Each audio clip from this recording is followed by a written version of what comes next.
Hello again, I'm Robert Fithen, and here we are again, another Black Friday record store day. This one is 2025, and I wanted to wait until I've actually heard a few of the records that I purchased, give you kind of, a glimpse of some of the things, or actually all of the things that I picked up today.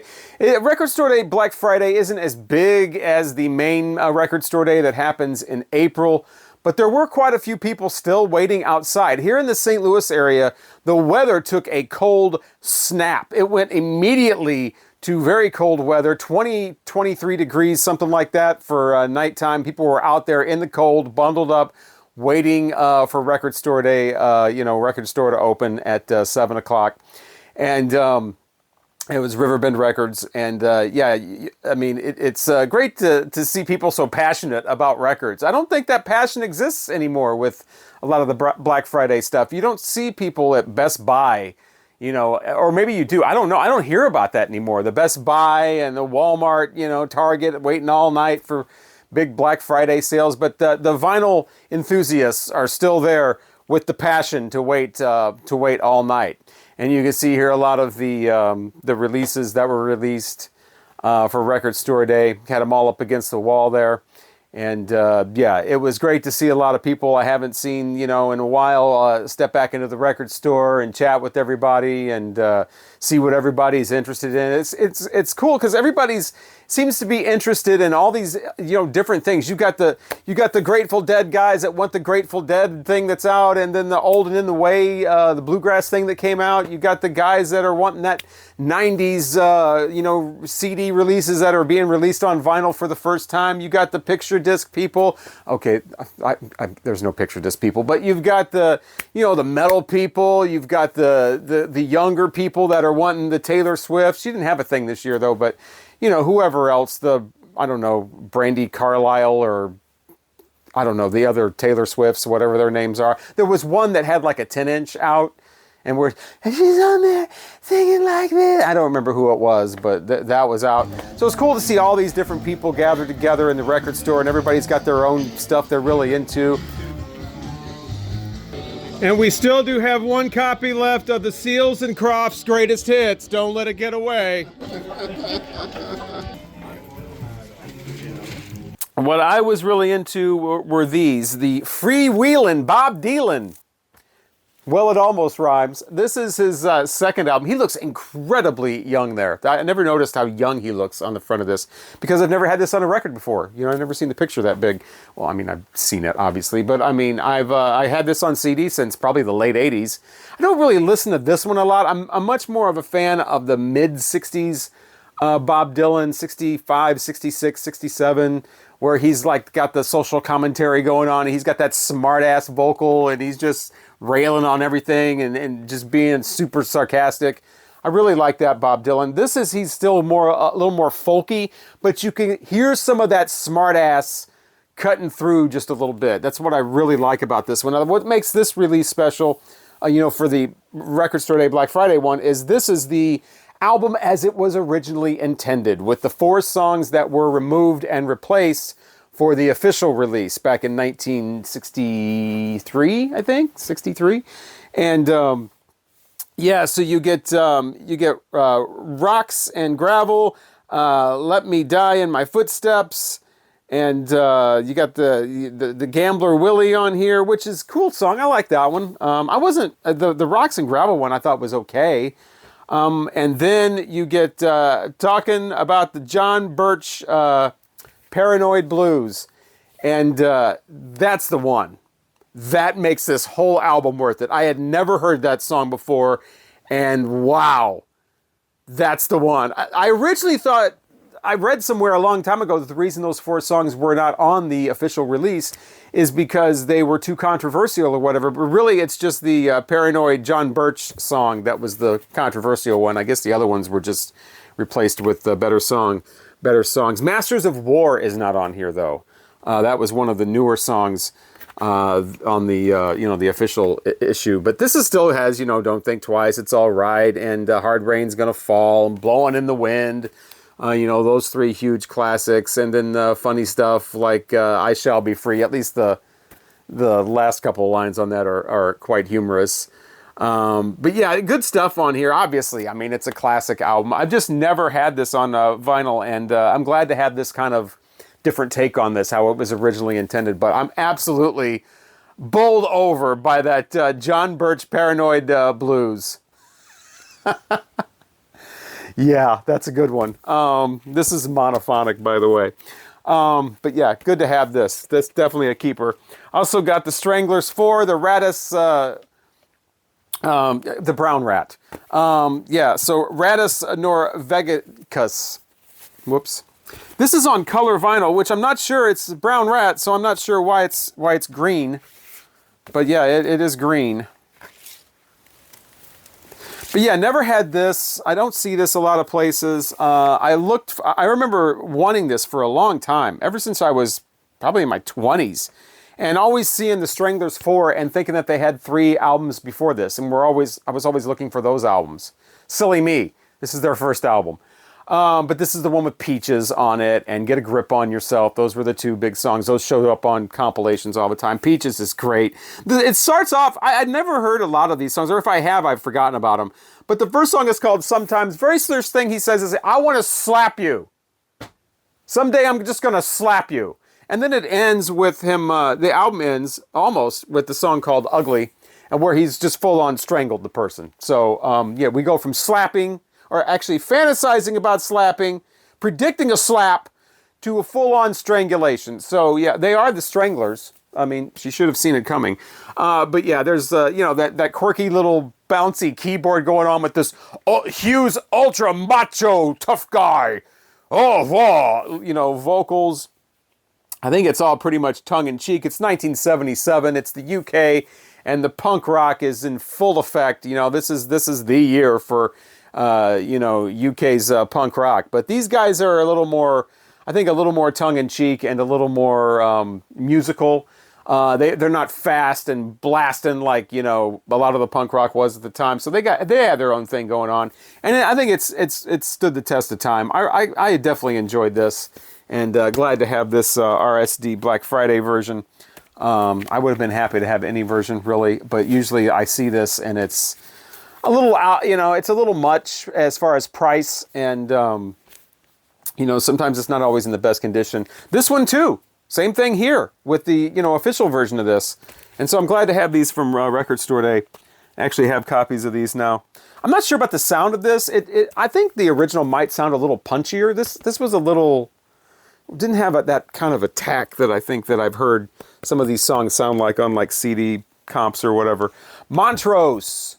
This is live in a radio studio. This is a San Francisco station on April 21st, 1973. And the guy's voice comes on here and he's real mellow. And I think it's the same KSAN DJ that talks on the phone to people after the Altamont concert. If you have the Criterion collection of Gimme Shelter, the movie about the Rolling Stones at the Altamont and all the other bands, Air Jefferson Airplane and all that. The fights kept breaking out, and then someone was tragically stabbed to death. And then the DJ comes on KSAN at night, and he's going to take your calls. And, hey, were you there? Let us know what went down. Either they have 2 DJs on that radio station that talk like that, or this is the same DJ that intros the Montrose concert. But yeah, this is Montrose here live, and it does sound very raw. It obviously they're pretty much in a radio. I don't know if they're in a radio studio. I think they're, sometimes it's hard to put a band in a radio studio. When we used to have bands in our radio studio, and when I was in rock radio, usually it would just be a couple of the guys with acoustic guitars, and the whole, just a mic here, and and actually some of it sounded pretty good. I wish I had some of those tapes. But they were bands like Fuel and Three Doors Down and whatever. We did have Quiet Riot. Kevin Dubrow and I can't think of the guitarist's name, but he came in and he was just strumming an acoustic, and they did Come On Feel the Noise. That was great. But anyway, that's not what this sounds like. This sounds raw. It sounds like Sammy Hagar's vocals are way up, like he's way on the mic and the band is kind of back here. But they don't do squealing hard like room shatter, like earth-shattering rock sound. It is just some guys just kind of like little more laid back, a little more relaxed, and interesting to hear these songs. And it's pretty much the whole album. I mean, they do roll over Beethoven, but other than that, it's pretty much, you know, the classics that are on the Montrose album: Hard Candy, Rock Candy, Bad Motor Scooter, Make It Last. You know, I Don't Want It. You know, all of those are on here. Space Station number 5 is not on here, though. Rock the Nation is on here. You know, their version of Good Rockin' Tonight. So, yeah, Montrose Live. I didn't realize this had actually been released before. A few years ago on a double album. They had the Montrose album, and then this was the bonus LP that came with it. But this is separate. I mean, I already have the Montrose album and the CD, and probably have the cassette somewhere, so I don't need that again. So I'm glad this was released as a standalone for Black Friday, with the color now added to the photo there. Same photo as the original. But look at the lips. He looks like he's got dead lips. You see that? That's crazy. Why don't they... And purple lips. If you might notice, I don't have my little stand here to put the records on. I'm currently cleaning my carpet. And no, that's not a code phrase for something. I'm literally cleaning the carpet. And so, yeah. Anyway. So, yeah, Curtis... From Curtis Mayfield. This is a Rhino Reserve version. Now, this is another one of those albums, like the Bob Dylan Freewheeling album, that I've wanted this for... I wanted this more than the Freewheeling one. I've really wanted this album for a long time.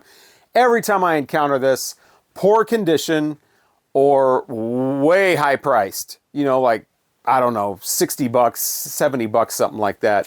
So I did get the... And then that would be like a VG copy. So I was glad to finally get, you know, the Rhino Reserve. This is going to be it. I was originally going to get the Curtis Mayfield box set that has this and Roots and, you know, 3 other albums. But I ended up getting those other albums along the way. So then the only 2 I needed were this one and Roots. So then there was that whole thing. So glad to finally have this terrific 5-star album. This is the one with There's a Hell Below, We're All Gonna Go, which I mentioned in my RSD Black Friday when I was previewing all the things, when the list first came out, that this is an album that you don't want to play the first like 15 or 20 seconds of in mixed company. You don't want to go blaring that out in the record store. It's actually about the first 45 seconds. I forgot about the very beginning with the woman talking about the Bible and all that. And then he goes into his yelling. Don't play the yelling in public. But yeah, so Curtis, great. Move On Up is on this as well. We the People Who Are Darker Than Blue is on this. Just incredible. And this sounds terrific. It's supposedly from the original analog tapes and over. That's what Rhino Reserve is. High quality, you know, that kind of deal. 2 complaints. Small complaint. Tiny complaint. Why are they putting the little seal here right above his name? This is literally the only text on the entire album, and they put the thing right over the top of it, the sticker thing right over the top. And it's not like it's in shrink wrap or whatever, and you just, you know, this is one of those, you know, you just pull it out. Why not put it over here or here? And you could say, well, it's probably uniformity. They probably just have it on the right side of everything, and that just happens to be where the name was. No, and it also covers up the track listing on the back. Okay, here's the thing. It's not uniformity, because I also saw a Rhino Reserve for this album. Now, this isn't it. This is an original from 1978. But I'm just using this as a visual aid. The Rhino Reserve banner here, it's on this side over his name. Like right in the middle of his name, and over the tracks on the back. On the left side. So are they covering... Dumbest... Okay, that's complaint number 1. Not very significant. Complaint number 2, the songs are in different order. They, for some reason, rearranged the order of the songs. Why? So now I still have to find an original. This will do in the meantime, but sounds terrific. And, you know, If There's a Hell Below is got, I mean, this is just that funky Curtis Mayfield. I love it. One of my favorite lines from any Curtis Mayfield song. Everybody's praying. Everybody's saying, when it comes time for doing, everybody's laying. Talking about, don't worry, don't worry. I love that. If you experience that, Yeah, I have. Oh man, I was so glad to get this. This is Maitreya Kali, also known as Craig Smith. I have not opened this yet because I'm waiting for the right. This isn't the kind of thing you just come home and throw on. You got to be in the right mood for this one. This is a couple of private presses that have been reissued now. Inca and Apache. These are from the early 70s. This guy was way out there, and he's got quite a story, and there's been videos made about it, so I'm not going to go into it here, but this guy's way out there. And he does like kind of a loner folk thing. Then it goes into more of like an acoustic psychedelic thing, if you can imagine that. We get a little bit of vocal effects, and then a little bit garage rock in some places. Like I said, it's 2 different albums put together, and they even put a 7-inch single in here as well. So a really nice package. There was only like a few hundred of these made, like 500 or 600 of these. So I'm really glad to be able to get this. No way was I going to get an original private press of this. Those are extremely hard to find, and if you do find them, we're talking hundreds and hundreds of dollars for just one album. This is both albums plus the 7-inch bonus, and color vinyl, Apache and Inca, and yeah, it's this just trippy kind of stuff. It's not like sound effects laden or any of that or spacey in any way. It's just kind of weird and loner folk, like I said, a little garage rock, some psych stuff going on, some vocal effects. And this guy at the helm of all of it. And this he's unconventional. I will just say that. Look him up. Look him up. Maitreya Kali. Look him up on the internet. Get his story. And you may want one of those. I don't know. I think I was really lucky to get that. But Flowers in the Afternoon. I haven't checked this out yet. This is late 1960s Sunshine. This is one of those great compilations. I'm always saying, don't skip over the comps, because there's great stuff to be found in the Record Store Day compilation stuff, and sometimes people don't even pay attention to that. But this has all kinds of tracks on it. I'll probably I'm gonna listen to this and then talk about it probably in a future video. But you know, the only ones I've listened to so far are the Curtis, the Montrose, the first 4 I showed, the Montrose, the Curtis, Stranglers, and the Bob Dylan. So that leaves this one. And this is Love. And this is 5 albums. I thought it was just the first 4, but it's actually their first 4 albums plus a bonus album of rarities. I have not cracked this open yet. I believe this is just basic black vinyl anyway. There's nothing to show here. There's, you know, it's got the original albums on here, but this is great. Similar to what I've been saying about the Bob Dylan and the Curtis Mayfield, every time I find a Love album, they're trashed. I've got a couple. I think one of them is probably VG. One of them's probably G+, VG minus, whatever code you want to put on it.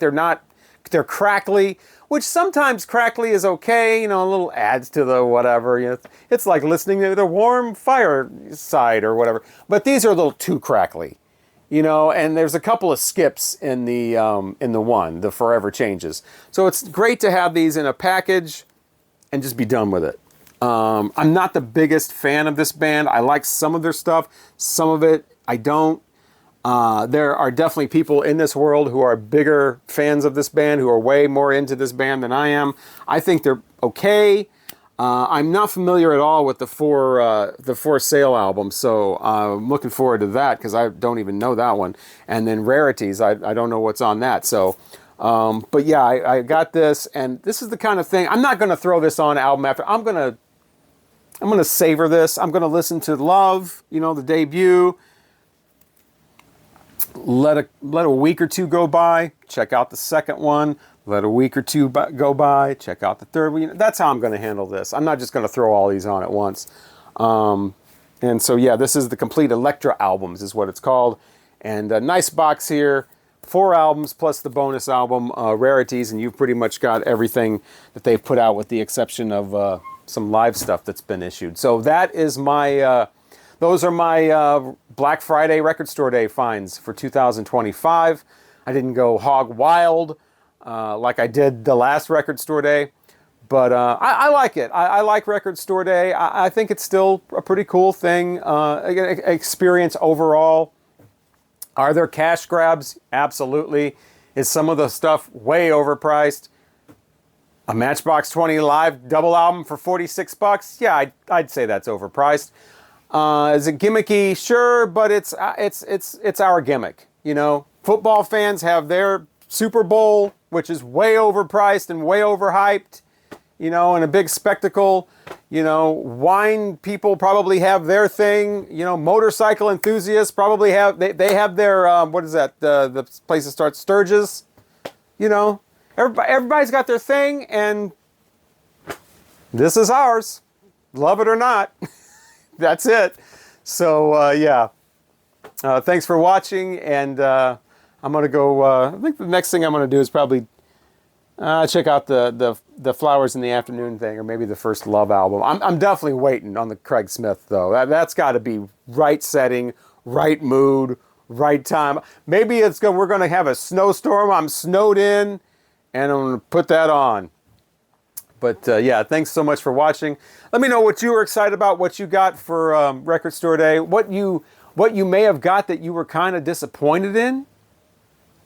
You know, let us know that too, so we don't go buying some of this stuff on Discogs when it's been, you know, somebody's flipped it for twice the value and then end up disappointed. So let us all know. We're all waiting. Thank you for watching. Hopefully I'll talk to you again next time. Back to 1983.